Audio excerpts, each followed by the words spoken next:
Are you ready? నిర్లక్ష్యం చెయ్యకుడి అంటే అశ్రద్ధ చూపెట్టకండి. Do not neglect it.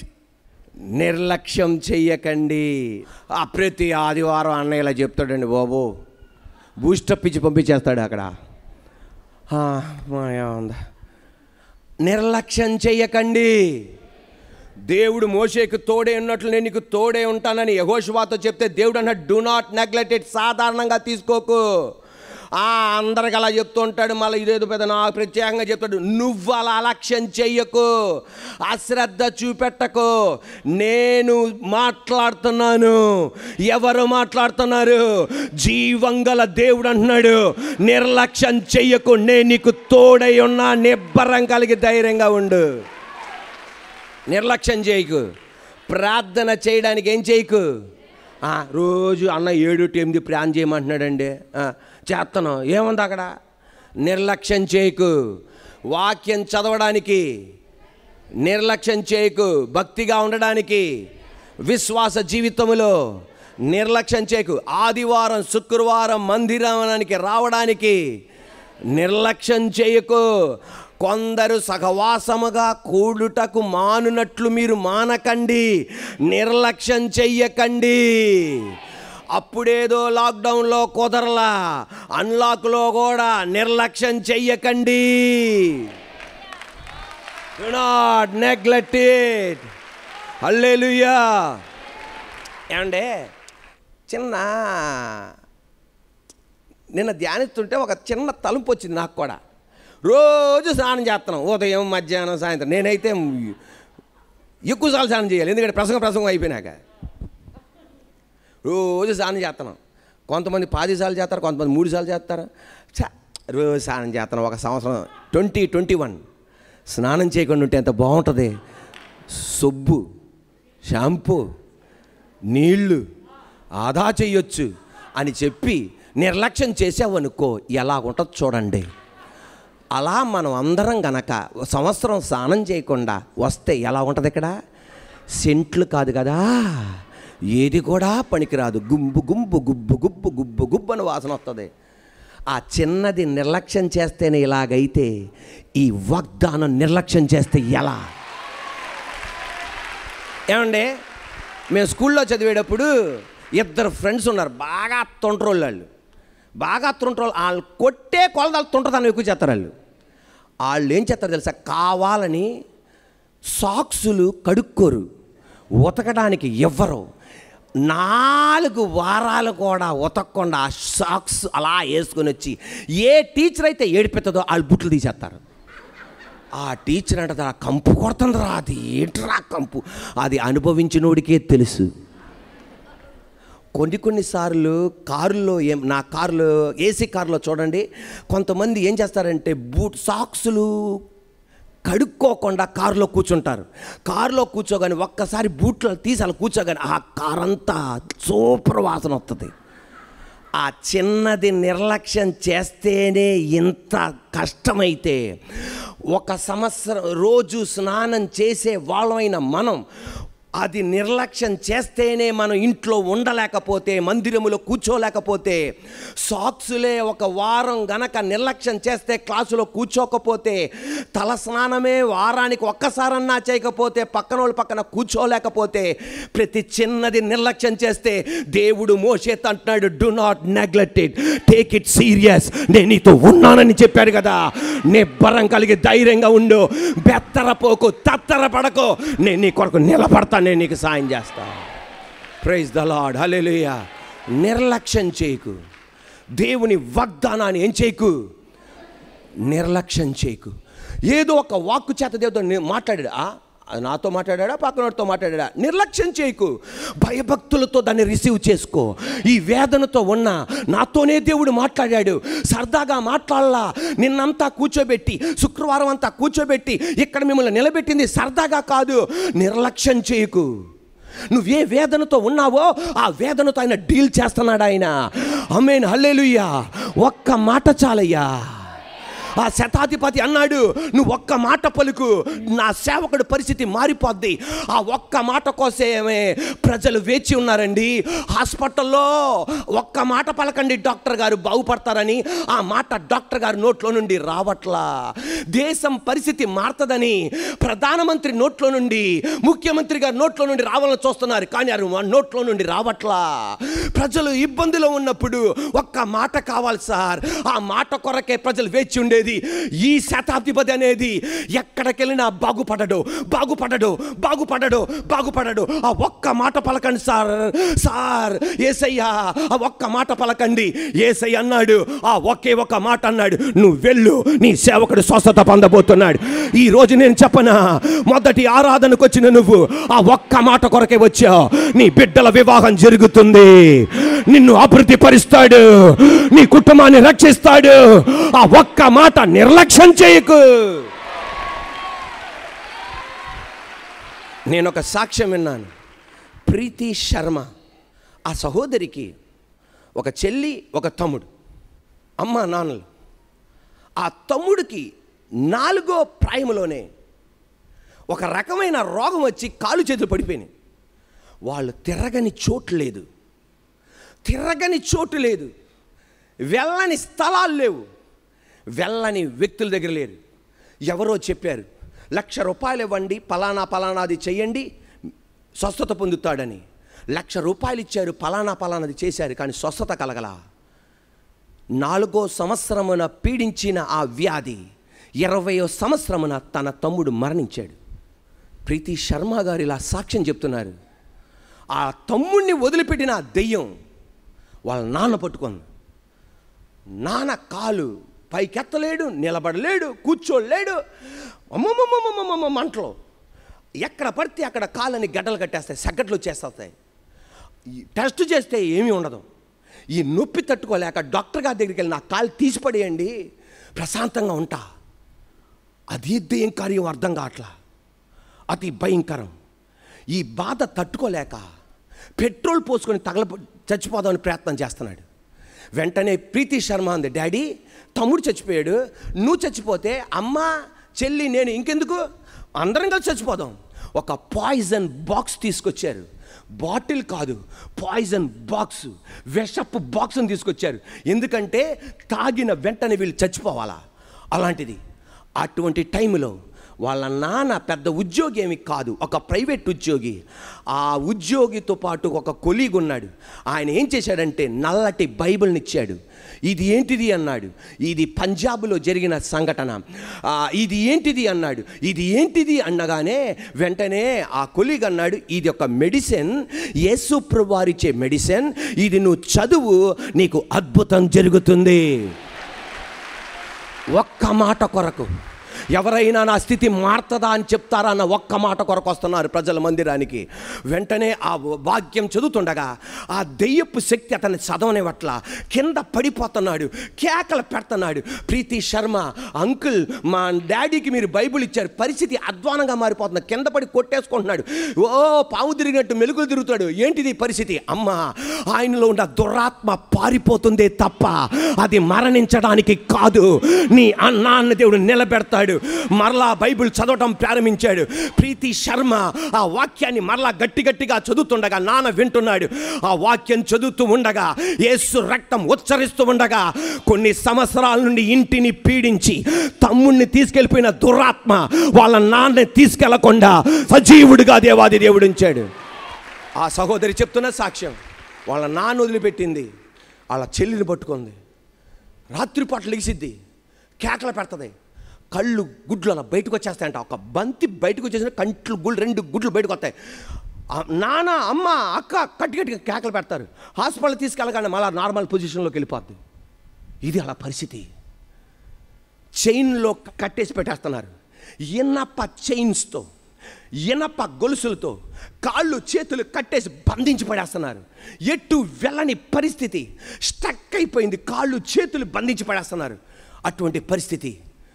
అటువంటప్పుడు ఒక రాత్రి 10 గంటలకి, దాని ముందర ప్రార్థన చేయలేదని కాదు, ఒక రాత్రి 10 గంటలకి, దేవుడా యేసయ్యా నువ్వెవరో నాకు తెలియదు, ప్రీతి శర్మ చేస్తున్న ప్రార్థన నువ్వెవరో మాకు తెలియదు, కానీ ఒక మెడిసిన్ అని చెప్పి మా ఇంట్లోనికి నువ్వు అడుగు పెట్టావు, మా నాన్నని బతికించావు, మా తమ్ముడిని వెంబడించిన తెగులు మా నాన్నని మరణించకుండా కాపాడావు, ఇది మా చెల్లిని వెంబడిస్తుంది. ఇప్పుడు నా చెల్లిని వెంబడించిన తర్వాత నన్ను పీడిస్తుందో మా అమ్మని పీడిస్తుందో నాకు తెలియదు, మాకు భయం వేస్తుంది. ఈసారి మా చెల్లిని విడిపించినాక, స్వస్థపరిచినాక మా ఇంటిలో కానీ మా ప్రాంతంలో కానీ ఈ దురాత్మ ఏలుబడి చేయడానికి వీలు లేదు ప్రభువా. ఆ రాత్రి ప్రార్థన చేస్తుండగా ఆ గదిలోనికి కోటి సూర్య ప్రభావము కన్నా వెలుగుతో నింపాడు. అమ్మను వెంబడించాలా, అక్కను వెంబడించాలా. ఈ రోజున ప్రీతి శర్మ పాస్టర్గా మారింది, వాళ్ళ చెల్లి ఒక పాస్టర్ భార్యగా మారింది.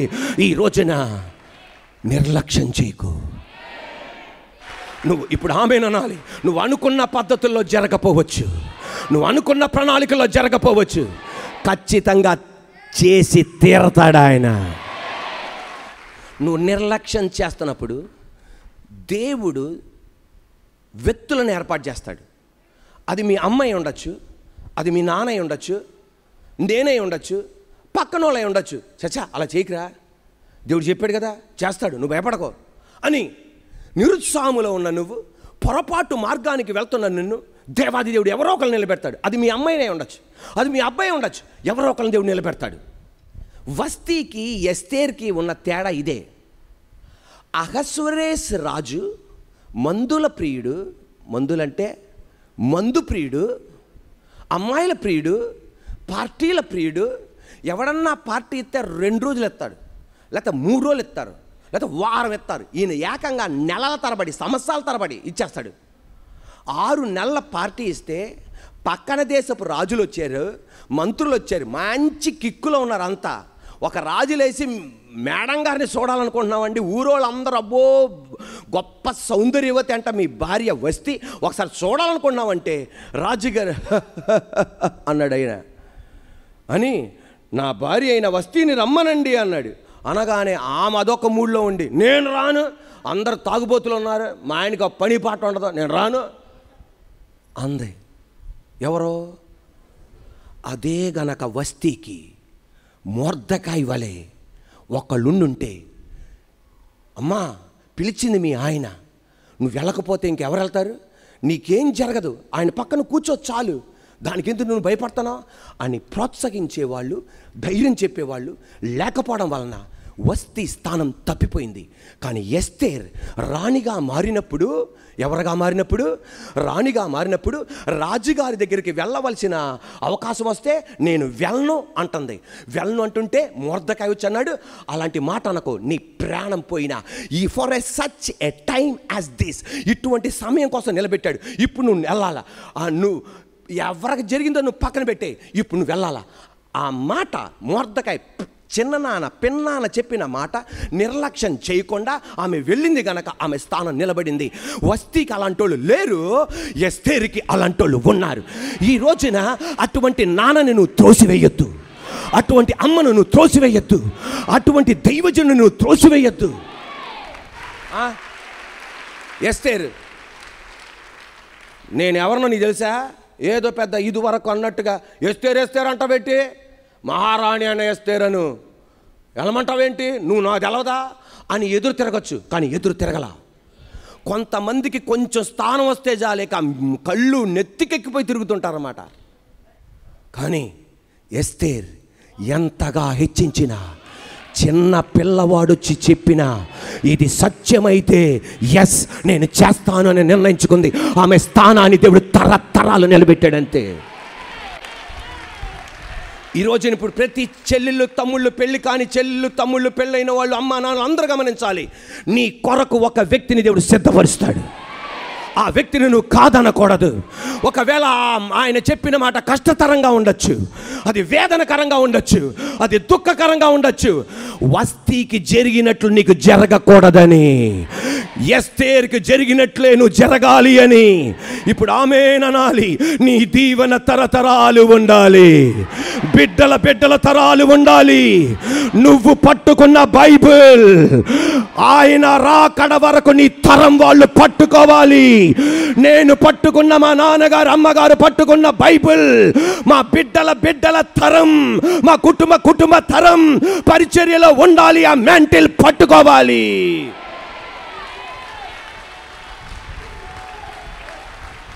నైమాన్ గొప్ప ఎక్స్పెక్టేషన్తో వెళ్ళండి. నేను వెళ్ళగానే పాస్టర్ గారు బయటకు వచ్చేస్తారు, నా నెత్తి మీద చెయ్యేస్తారు, సొత్తది వెళ్ళిపో అంటాడు. అనుకోండి అక్కడికి వెళ్ళగానే బయటకు కూడా రాలేదండి పాస్టర్ గారు. నేనైతే బయటకు వచ్చేవాడిని. ఎవరన్నా మినిస్టర్లు వచ్చారు, నన్ను ఉన్నెవరా పొరపాటున గదిలో కంగారు పెట్టి, నేను కంగారు పెట్టకో, అరి రెడీ. నేనైతే వచ్చేవాడిని కప్పుకుని పడి వచ్చారా బాబని. ఎలీషా అన్నాడు, వెళ్ళి చెప్పండి, వెళ్ళి యోర్దాను నదిలోకి వెళ్ళి 7 సార్లు మునగమని అన్నాడు. అనగానే బీపీ పెరిగిపోయి, ఆయన కేవలం పాస్టర్ అయ్యా, నేను సైన్యాధిపతిని, కమాండర్ ఇన్ చీఫ్, ఏమనుకుంటున్నాడు ఆయన? నేను మా ఊర్లో లేవనా, వెళ్ళిపోయి యోర్దాను నదిలో మునగమంటున్నాడు, నేను మునగను, వెళ్ళిపోతానగానే. ఎస్తేరుకి ఒక పిన తండ్రిని ఉంచాడు, వస్తీకి ఎవరు లేరు. కానీ నయమానికి ఒక సేవకుడు ఉంచాడు. అన్నా నువ్వు సైన్యాధిపతి అన్నా, ఆయన సైన్యములకు అధిపతి యెహోవా యొక్క సేవకుడన్నా. నీ పదవి ఉండేది ఒక 10 సంవత్సరాలన్నా, నువ్వు రిటైర్డ్ అవుతావన్నా, ఆయన మరణం వరకు అధికారన్నా, ఆయన నువ్వు తక్కువ అంచనే కన్నా. అమ్మో అంత అధికారా? అలాంటి అధికారన్నా? ఏమన్నా 10 మెర్సిడెస్ బెంజ్ కార్లు అడిగాడన్నా నిన్ను, వెళ్ళి మునగమన్నాడు కదా, అంతే కదా. ఓకే కాదన్లా, ఆమెనండి కాదన్లా. 7 సార్లు మునిగాడు, పసి పిల్లవాడు శరీరంగా దేవుడు మార్చాడు. ఈ రోజున ఇటువంటి స్వభావం కొంతమందిలో నుండి ఇదివరకు ఉండేది, ఇప్పుడు పోయింది నీలో. కొంతమంది చెల్లెల్లో ఇదివరకు ఉండేది, ఇప్పుడు పోయింది నీలో. కొంతమంది తమ్ముళ్ళలో ఉండేది, కొంతమంది అది పోయింది ఇప్పుడు. కొంతమంది నాన్నలో ఈ స్వభావం ఉండేది, కొంతమంది అమ్మలో ఈ స్వభావం ఉండేది. ఇప్పుడు ఎవడ చెప్పినా నాదే ఫైనల్ డిసిషన్, నో, ఈ రోజున మరలా ఆ పాయింట్కి వచ్చేయాలి. ఇప్పుడు ఆమెననాలి, వస్తీకి పట్టిన గతి నీకు పట్టకూడదు. ఎస్తేరు వలె నిలబడాలి, నయమాను వలె సరి చేసుకోవడానికి నిలబడాలి. ఏమండి, ఎస్తేరు ఎవరు తెలుసా?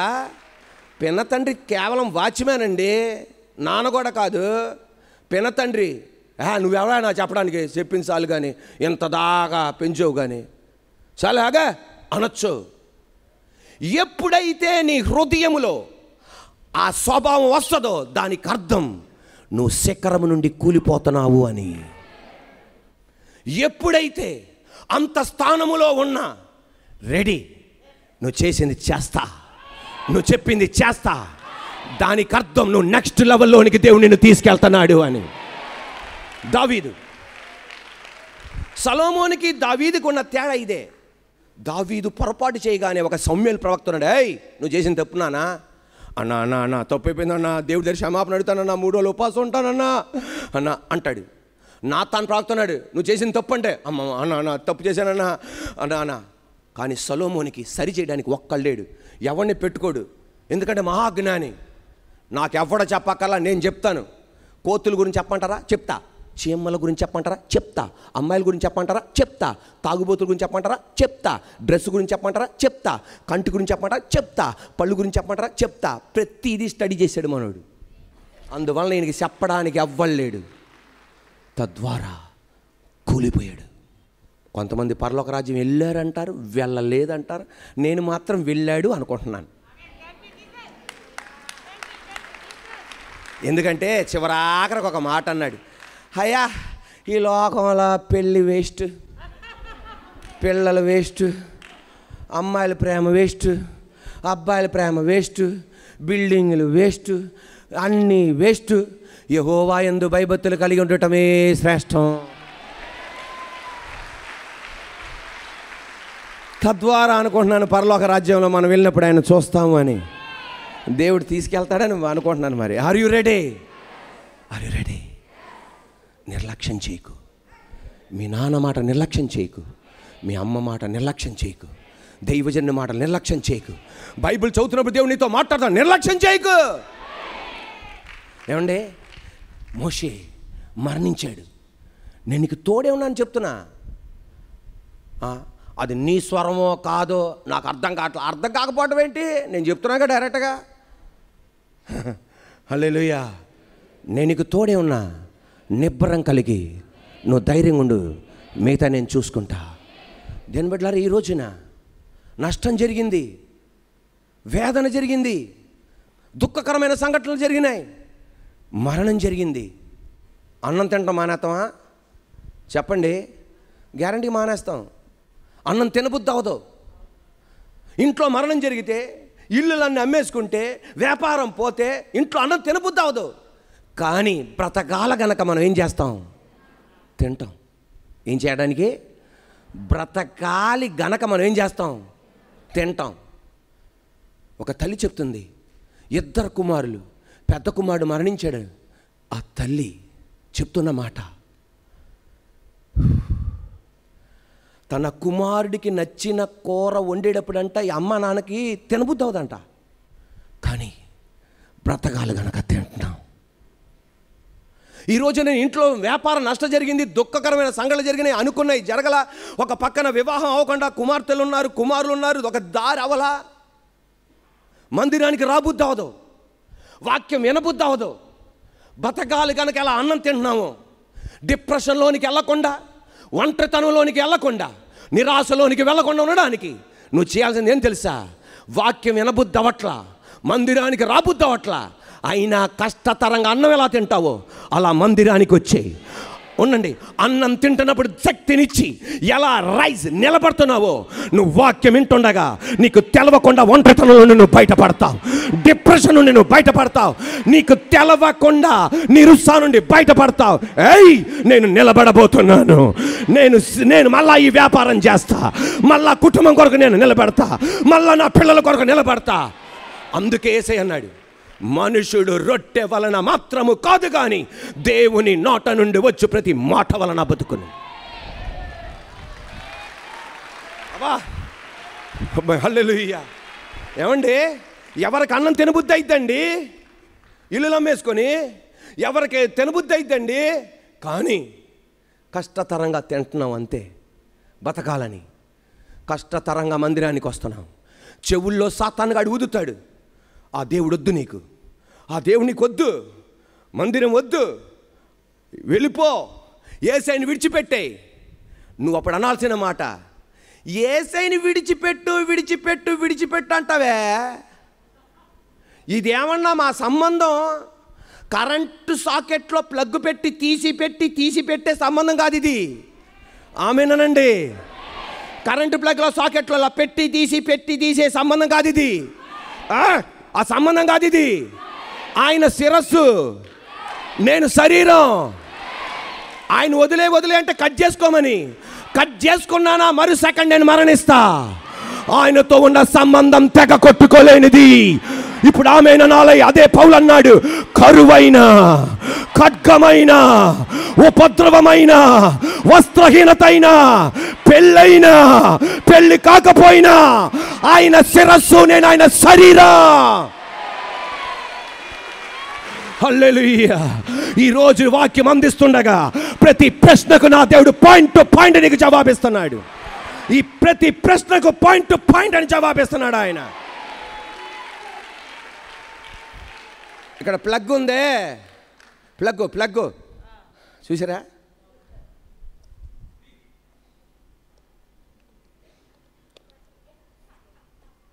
ఇలా తీసి ఇలా లేపి, ఇలా తీసి ఇలా లేపి, ఇలా తీసి ఇలా పెట్టి, ఇలా తీసి మళ్ళా ఇలా ఉంచి, మళ్ళా ఇలా తీసి, మళ్ళా ఇలా ఉంచి సంబంధం కాదు ఇది.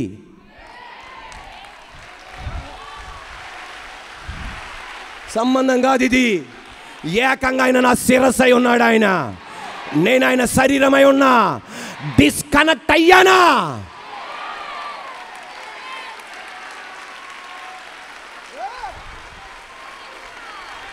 మరుక్షణమే నా జీవితం అయిపోయింది. నిర్లక్ష్యం చేయకు. ఇది ఆయనతో ఉన్న సంబంధం. అంతేగాని నష్టం వచ్చింది వదిలేస్తా, ఇదేమన్నా క్లాస్ రూమ్ అనుకున్నావా, స్విచ్ బోర్డు అనుకున్నావా? Are you ready? క్లాస్ మానేస్తాను, ఈ కాలేజ్ మానేస్తాను, ఆ స్కూల్ మానేస్తాను. నో, అది నాతో యేసయ్యతో ఉన్న సంబంధం. ఆ మాటకు వచ్చావా? ఆమెనండి. సరిపోలే. ఆ పాయింట్కి వచ్చావా? దెయ్యంగాడు మళ్ళీ నీ ఫర్లాంగ్ దూరం కూడా రాడు. నీ ఇంటి గుమ్మనాడు తాకలేడు, నీ ఇంటి నాడు తాకలేడు. అంతే. హల్లెలూయా. దేవుడు యెహోషువతో నిర్లక్ష్యం చేయకు, యెహోషువ నిర్లక్ష్యం చేయకు, అశ్రద్ధ చేయకు, నేను నీతో మాట్లాడుతున్నా అంటే, అన్నా ఏ దేవా నాకు ఏం అర్థం కావట్లా, కొంచెం డౌట్గా ఉందని. యెహోషువ వాళ్ళ నాన్న పేరు నూను. గట్టి చెప్పండి. నూను యొక్క పెద్ద కుమారుడు యెహోషువ. యెహోషువ ఆరంభంలోనే మరణించాలి, ఐగుప్త దేశంలోనే మరణించాలి. ఎందుకంటే పెద్ద కుమారులు అందరూ మరణానికి విధి, వాళ్ళు మరణించాలి. ఎందుకు తెలుసా? జ్యేష్ఠ కుమారులు మరణించాలి, పెద్ద కుమారులు మరణించాలి. ఎందుకంటే సంహార దూత దాటి వెళ్తుండగా ఎవరి గుమ్మముల మీద అయితే రక్తము, గొర్రె యొక్క రక్తము నిలువు కొమ్ముల మీద, అడ్డ కొమ్ముల మీద ఉండదో అప్పుడు పెద్ద కుమారుడు మరణించాలి. యెహోషువ నువ్వు మరణించాలి, కానీ గొర్రె పిల్ల రక్తం నిన్ను భద్రపరిచింది. ఈరోజు నేను చెప్పనా, ఇది 2020లో మనం మరణించాలి. యేసయ్య రక్తం మనల్ని భద్రపరిచింది. ఇక్కడ ఉన్న కొంతమంది నీ బాల్యములోనే మరణించాలి, కానీ యేసయ్య రక్తం నీకు తెలవకుండా మరుగు చేసింది. కొంతమంది చెల్లెలు ఆత్మహత్య చేసుకొని మరణించాలి, కానీ యేసయ్య రక్తం నిన్ను భద్రపరిచింది. దేవాది దేవుడు ఎందుకు భద్రపరిచాడు తెలుసా? ఎందుకు భద్రపరిచాడు తెలుసా? యెహోషువ నిన్ను ఎందుకు భద్రపరిచాను తెలుసా? గొర్రెపిల్ల రక్తముతో. నెక్స్ట్ నాయకుడు నువ్వుగా నేను నిన్ను చూశాను గనక నేను నిన్ను భద్రపరిచా. ఈ రోజున దేవాది దేవుడు నీతో చెప్పేది ఎందుకు తెలుసా? 2020లో మనం మరణం అవ్వకుండా కాపాడబడింది. 2021లో నీ కుటుంబం కొరకు నువ్వు నిలబడాలి గనక, నీ వ్యాపారం కొరకు నిలబడాలి గనక, మందిరానికి వచ్చి వెళ్ళిపోవడానికి కాదు, నీ వంతు నీ సేవ మందిరములో చెయ్యాలి.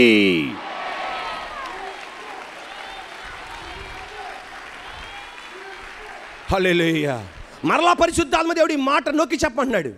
నిన్ను ఎందుకు బతికించాడంటే దేవుని పరిచర్యలో నీ చెమట బయటికి రావాలి. ఇక్కడ నీ జ్ఞానం ఉపయోగించాలి, నీ తెలివితేటలు ఉపయోగించాలి, నీ శక్తిని దేవుని పరిచర్యలో ఉపయోగించాలి. హల్లెలూయా. యెహోషువ పేరు తెలుసండి? ఫస్ట్ యెహోషువ పేరు వాళ్ళ నాన్న పెట్టిన పేరు ఏంటి తెలుసా? హూషయ్య. ఏంటిది? సంఖ్యాకాండం 13:16 సంఖ్యాకాండం 13:16. కానీ వాళ్ళ నాన్న పెట్టింది హూషయ్య. సంఖ్యాకాండం 13:16. దేశమును సంచరించి చూచుటకు మోషే పంపిన మనుషుల పేళ్ళివి. మోషే నూను కుమారుడైన హూషేయాకు యెహోషువ అని పేరు పెట్టెను. మోషే పిలిచాడు, నీ పేరేంటిరా అన్నాడు. నానా అంటే, అన్నా నా పేరు హూషేయ. చాచా, హూషేయ అంటే సాల్వేషన్, రక్షకుడు నేనే. యెహోషువ అంటే యావే ఈస్ మై సాల్వేషన్, నేను రక్షకుడిని కాదు, నా దేవుడు నా రక్షకుడు, యెహోవా నా రక్షకుడు. పేరు మార్చేశాడు. నువ్వు హూషేయ కాదు, నువ్వు యెహోషువ. నువ్వు కాదు డెలివరర్, దేవుడు మన డెలివరర్. హల్లెలూయా. నువ్వు కాదు రక్షకుడివి, యేసయ్య మన రక్షకుడు. అప్పుడే నీ పేరు మార్చా. నిర్లక్ష్యం చేయకు, నా పిలుపును నిర్లక్ష్యం చేయకు, సరిహద్దులు దాటడానికి భయపడకు. Get ready to cross the borders. నా వలన కాదు, నాకు చాలులే అని కాదు. గెట్ రెడీ, సిద్ధంగా ఉండు. Praise the lord.